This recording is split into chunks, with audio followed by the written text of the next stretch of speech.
السلام عليكم ورحمة الله تعالى وبركاته. اللهم صل وسلم وبارك على سيدنا محمد وآل محمد كما صليت على إبراهيم وعلى آل إبراهيم في العالمين إنك حميد مجيد. طبعا النهاردة فيديو جديد ويوم جديد وجايين لكم بأجواء حلوة والأجواء الريفية الجميلة. النهاردة يا جماعة دي إن شاء الله بعون الله وقوته ديت آخر تسميدة للبطاطس العروة الشتوى ديت بطاطس سلانة عمرها 95 يوم. طبعا هنبدأ دلوقتي زي ما انتوا شايفين كده، والأجواء الريفية ديت والسماء صافية، وطبعا كلكم عارفين ان جو مصر معتدل في الشتاء وفي الصيف برضو ما هواش الرطوبة مش عالية زي ما انتوا عارفين. الوقت هنبدأ ندور مكنة الري زي ما انتوا شايفين كده. طبعا هنحط لها جاز، هنبدأ نحط لها جاز اهوت وزين معانا. طبعا النهاردة مرضاش يسيبني، وطبعا انا خايف عليه وطبعا بقول له ايه ابعد شويه يا زين. وطبعا زين اهو بوثقه، بقول لكم اعطوك اللايكات لجدي اهو. شاطر يا زيزو شاطر.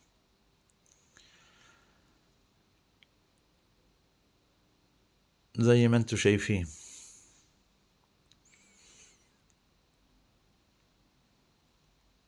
زين. اعملوا بقى بوسيط زين، بقول لكم اهوت ايه، حطوا لايكات لجده كتير.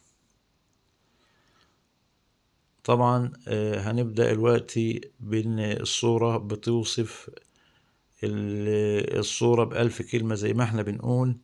هنبدأ نحضر المية ونفتح عشان نحضر طرمبة المية زي ما حضراتكم شايفين. نفتح المحبس اهوت من البرميل عشان الطرمبة تحضر، ونبدأ ندور قدام منكم.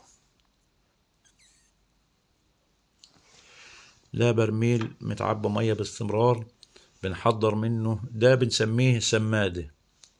بنسمد منه وبنحضر منه مكنة الري، لأن طبعا بيكون طرمبة المكنة بتكون ناشفة، فطبعا بنفتح الخرطوم يرجع المية عشان الخرطوم يتملى بتاع السحب والطرمب. طبعا الجماعة الفلاحين عارفين الكلام ده، وطبعا احنا بنشرح للي هم ما فيش عندهم ايه اي خلفية من موضوع الزراعة دي. طبعا دي جارنا هوت برضو احنا كلنا هنا يا جماعة برضو بنشرح وبنقول بنعاون بعض وبنعمل مع بعض كل حاجة. طبعا ده جارنا هوت شايل برسيم، فطبعا انا مش هسيبه شايل كده، وبايه بنعاون بعض عشان طبعا زين هو السبب، هو اللي رابط الزربية دي زربية واحد جارنا حاطط فيها غنم، وزين طبعا هو اللي ربطها. طبعا انا جيت احلها معرفتش، فولعت كده بالولاعة وحرقت الحبل وعملناه. ادي القرية بتاعتنا، وادي الشمس الجو الجميل والاجواء الريفية ديت، والسماء صافية هي زي ما انتوا شايفين. النهاردة 27/1. انا بقول الزين انت اللي عاملها. انا خلاص اهو بدأت اقفل المحبس، وهندور قدام مني كل مكنة زي ما انتوا حضراتكم شايفين. طبعا دورنا المكنة والمكنة دارت. بنشيل الخرطوم ده اللي هو بتاع التبريد اهوت، بنجيبه على جنب اهوت، ونبدأ نعمل الشغل بتاعنا. طبعا بنباشر بنشوف برضه بنعدي بنشوف الكرنب اهوت زي ما انتوا شايفين. كرنب اهوت بسم الله ما شاء الله. خلاص اهوت بناكل منه دلوقتي لافف اهو بسم الله ما شاء الله. كرنب بلدي يعني بسم الله ما شاء الله، شوية كرنب زي اللوز. طبعا احنا بنباشر كل حاجة. وادي برضه الفول الحراتي او الفول البلدي بتاعنا. طبعا انا ببص عليه بشوف فيه شوف فيه عسال، بشوف فيه حاجة اي امراض كده. عشان ايه؟ انت الطبيب المعالج للزرع بتاعك بتشوفه وبتروح بناء عليه بتجيب الرش اللي انت عايز تجيبه ترشه عليه على الرش بتاعك. ادي السماء صافية والاجواء المصرية اللي انتوا عارفينها اهيت. وادي الكرنب بتاعنا اهيت، الكرنب بتاعنا. طبعا سامحوني يعني ايه، الواحد إيه ممكن يغلط في بعض الكلمات، فطبعا انا بتكلم بالطبيعة خالص. ممكن ايه بنتكلم بالطبيعة الريفية اللي احنا نشأنا عليه. وادي برضو البسلة هيت، بسم الله ما شاء الله. فيها طبعا فيها المستوي وفيها اللي لسه مملاش قوي، برضو بطمن عليها.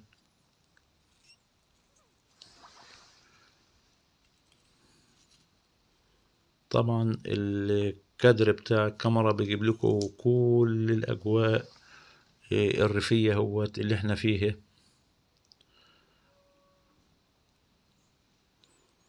وسامحونا ان احنا بقالنا فترة ما صورناش لكم فيديوهات. واللي طبعا الفول البلدي مبشر اهوت، بسم الله ما شاء الله بدأ يبشر اهوت. طبعا انا خدت منه قرنين 3 كده. زين برضه بيحب الفول البلدي دي، وهبدأ امشي اوديهم له هوت. انا بنادي عليه وهو قاعد يلعب، هو بيحب يجي معانا ويحب يلعب في الارض زي ما انتوا شايفين كده. مبسوط اهو، مبسوط بهم قوي، مبسوط. ربنا يبارك فيه ويخليه لابوه وامه يا رب، ويخلي اطفال المسلمين جميعا يا رب العالمين. طبعا هبدأ احط طبعا هبدأ احط نترات البوتاسيوم بتاعتنا ديت في السمادة زي ما انتوا شايفين. دولت تقريبا 10 كيلو نترات بوتاسيوم، دولت لتكبير حجم الثمار. هنبدأ نحطها هوت ونقلبها ونسيبها شوية. طبعا الوقت الري يا جماعة شغال، عشان حضراتكم تبقى عارفين الري شغال الوقت. هنبدأ بنحطهم في السمادة كده ونقلبهم عشان ندوبهم كويس. على ما يجي وقتهم نبدأ ايه نسمد بقى. زي ما انتوا شايفين احنا بنوصف لكم الصورة والأجواء الريفية بتاعتنا ديت، وعشان نحط حضراتكم في الصورة زي ما انتوا شايفين. طبعا ده جارنا برضه اهوت، بسم الله ما شاء الله، ربنا يبارك له يا رب، بسم الله ما شاء الله. كلنا هنا يا جماعة، كلنا أسرة مع بعض. وطبعا بنعاون بعض في كل شيء، وأي واحد محتاج التاني. ما يعني انت ما بتقولش للواحد تعال اعمل كذا حاجة معايا، على طول هو من نفسه يبدأ يعمل معاك. هو عينيه بتقول، وبيبقى شايفك انت عايزك ايه يجي معاك على طول. هادي بنقلب اهوت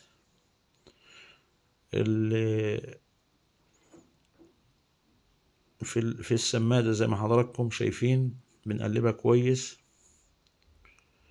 وطبعا نسيبها بقى ايه لما نخلص ري نشوف ميتنا وبعدين نبدأ نسمي. هنا ابن جارنا ده مش عارف يربط الزربية ديت، احنا بنقول عليها زربية او حجزة او زي ما انتوا بتقولوا. احنا بنتكلم باللهجة المصرية وباللغة بتاعتنا. رحت ربطتها له برضه، وعاونته عيل طفل صغير لسه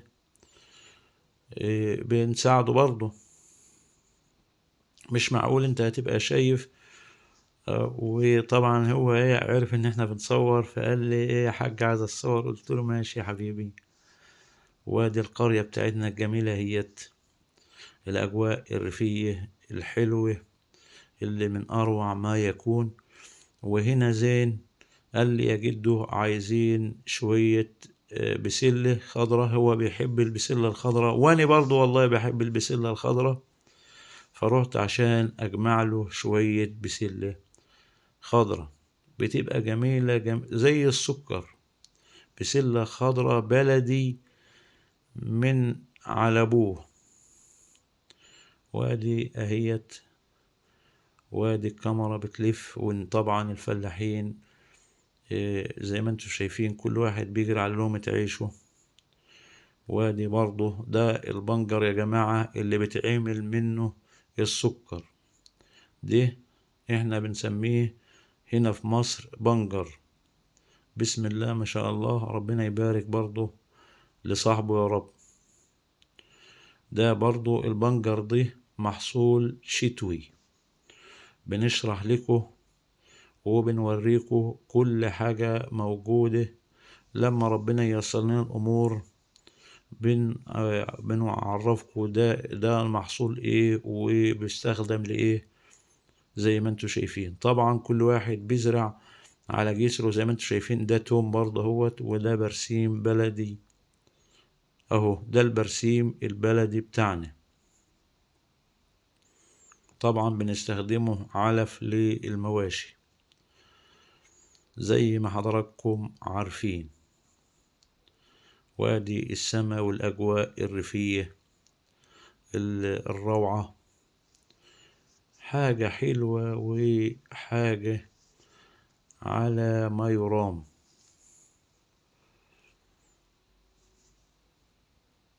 طبعا بنوصف لكم كل حاجة. وهنا جبت شوية بسلة خضرة لزين حبيبي اهوت، وبنفرط وناكل. حاجة خالص طبيعية خالص. شوية بسل سكر، سكر والله أحلى من السكر كمان. بسلة سكري جميلة جميلة جميلة. هنا بقى أنا قاعد أفرط اهوت لزين اهو. بيحبها زين البسلة السكر دي. وادي طبعا المية الجميلة بتاعتنا. المية اهيت. طبعا الفلاح ما يقدرش يستغنى عن المية دي. المية ده نهائي. المية دي هي شريان الحياة. الواحد بيسرح الغيط بيستمتع يا جماعة، وبيبقى قاعد في يعني في هدوء وسكينة. حاجة مش عارف اوصف لكم. الاجواء الريفية بتاعتنا ديت حلوة اوي اوي اوي. طبعا انا بقول للزين هنا، قول للمشاهدين يعطونا لايكات ويدعمونا شوية عشان نكبر بيكو ونكبر ليكو و... وتدعمونا. وإن شاء الله نكبر ونبقى حاجة كبيرة معاكو إن شاء الله تعالى. هنا بدأت طبعا شفت المية في الأرض. احنا ما بنصورش كل حاجة يا جماعة، لأن لو صورنا كل حاجة الوقت يبقى طويل جدا. فاحنا بنقطع بنوريكم الحاجات المهمة بس. قطعنا وهنا بنسمد اهوت. فتحنا المحبس وبنسمد زي ما حضراتكم شايفين. بدأنا التسميد اهو بنسمد زي ما انتوا شايفين.